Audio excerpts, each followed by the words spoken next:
Hello साथीहरू, सबैजना सन्चै हुनुहुन्छ होला है। आज चाहिँ म मटन बनाउन गइराखेको छु। अब म मटन लिनको लागि मार्केट जाँदैछु।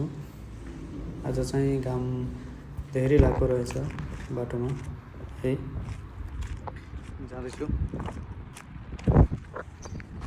म चाहिँ मटन लिने ठाउँमा पुगिसकेँ अनि म चाहिँ मटन लिएर पनि फर्किसकेको छु अहिले।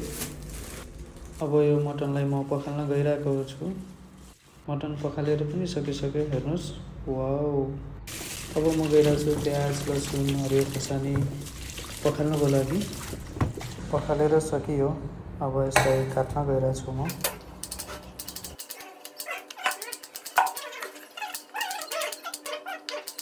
हजुरहरूको मटन बनाउने तरिका कस्तो छ त्यो थाहा भएन, तर म पहिले मजासँग प्याज काटिसकेपछि टमाटर काट्दैछु। टमाटर पनि काटिसकेपछि अब पालो आयो लसुन और हरियो खुर्सानीको। लसुन और हरियो खुर्सानी मजाले काट्दैछु। अब सबै कुरा काटेर सकियो। अब म तेल हाल्न गइरहेको छु।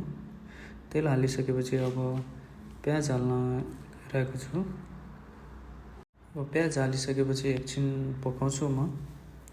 एकछिन पकाइसकेपछि प्याज पाक्छु। अब प्याज पाकिसकेको अवस्था छ।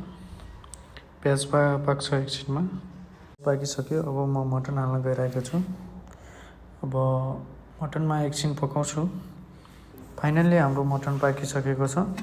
अब यसलाई खोलेर हेर्छु। वाउ, क्या दामी! अब यसलाई खाने तयारीमा जाँदैछु। मटनलाई भाइले चलाउँदैछ। वाउ! अब थालमा हालेर खानुपर्छ। क्या मिठो! वाउ! खानुपर्छ मजाले आज। Thank you so much.